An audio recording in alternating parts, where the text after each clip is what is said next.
నా కార్యము నెరవేర్చువాడా నీకు స్తోత్రము.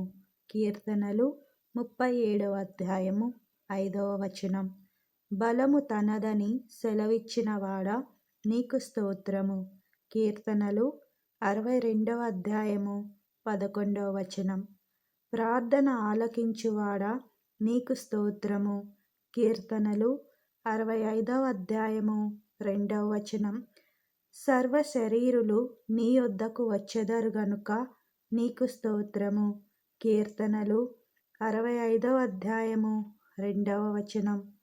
ప్రతి మోకాలును నీ ఎదుట వంగును, ప్రతి నాలుకయు నిన్ను స్తుతించును గనుక నీకు స్తోత్రము. రోమా 14వ అధ్యాయము 11వ వచనం. నీ క్రియల ఫలము చేత భూమి తృప్తి పొందుచున్నది గనుక నీకు స్తోత్రము. కీర్తనలు 104వ అధ్యాయము 13వ వచనం. నీవు కలుగజేసిన వాటితో భూమి నిండియున్నది గనుక నీకు స్తోత్రము. కీర్తనలు 104వ అధ్యాయము 24వ వచనం. భూతలములను నూతన పరచుచున్నావు గనుక నీకు స్తోత్రము. కీర్తనలు 104వ అధ్యాయము 30వ వచనం. భూమిని దర్శించి దాని తడుపువాడా నీకు స్తోత్రము. కీర్తనలు 65వ అధ్యాయము 9వ వచనం. నీళ్లతో నిండియున్న నీ నది ద్వారా భూమిని సిద్ధపరచి మాకు ధాన్యము దయచేయుచున్నవాడా నీకు స్తోత్రము. కీర్తనలు 65వ అధ్యాయము 9వ వచనం. విత్తనము మొలకెత్తగా దానిని ఆశీర్వదించువాడా నీకు స్తోత్రము.